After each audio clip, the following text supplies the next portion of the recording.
Tuburi nkuruki ya 22 tukweregirwa kuthikurwa kiri mukondo wa kathatu wa gucua miri ya antu maria makwirira muthitoni wa Shakahola ni nyuma ya kurumira urutani wa mubunji anturu tutawe Paul Mackenzie akiaria siezo kariwa ndani tawe kithure kindiki na augite kana na uritie kamiti iria yathurirwe ni Rais Ruto gucunkona karikariri gwikarandi na atongoria makanitha na kuthondeka mawatho ma meru mara makethagirwa makirumirwa makanitha ni kenda gutigira gutekarikari ingi tarire kethirwa rikionekana a Kenya nkuruki kindiki na augite thirikari ititikiria uthukangia wa utonga wa mungi na nkinyagia antu kiumbe kwethirwa makithukangia into cia antu na nkinyagia biashara cia antu na nkinyagia kuragwa nikire maandamano ma antu makiregana na thirikari kana mendekithia ma thirikari.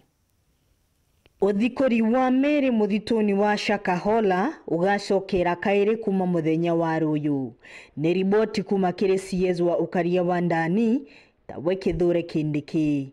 Kwina tuburi 22 tukweregirwa kuthikurwa na ukaburi karerekana kena antu nkurukia umwe. Mwankatha ino antu maria mathikore Shakahola ni 252.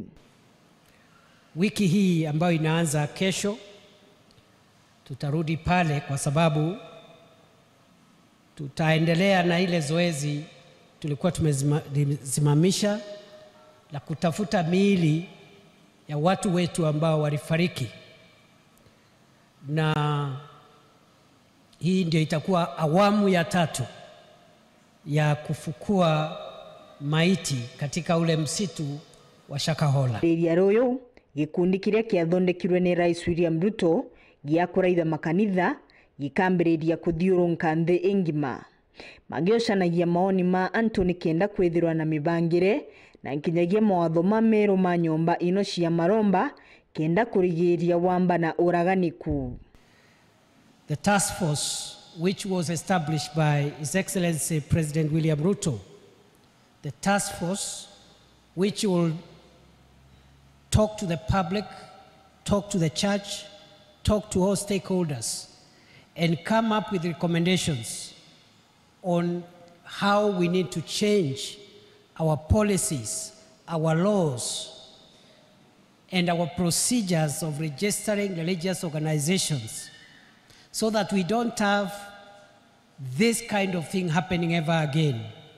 The people of Kenya to come out and speak openly and candidly on what you'd want us to do as government to make sure that a few people hiding behind the Bible and the Holy Scriptures of God do not misuse the constitutional right to the freedom of worship.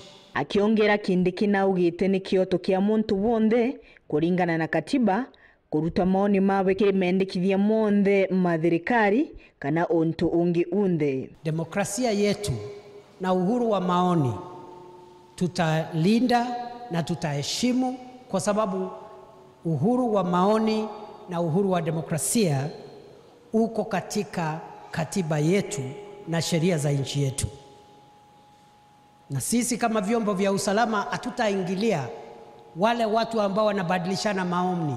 People are free to give views on policies, ideas of an economic nature, social nature, political nature. Ndeba muna ugu ariuga matitikiria maandamano mandua kana nkinyagia kuthukangia biashara cia antu kana kuragana uria kuonekanire au kabere mweri wa kairi mwaka uyu kiri maandamano ma Azimio.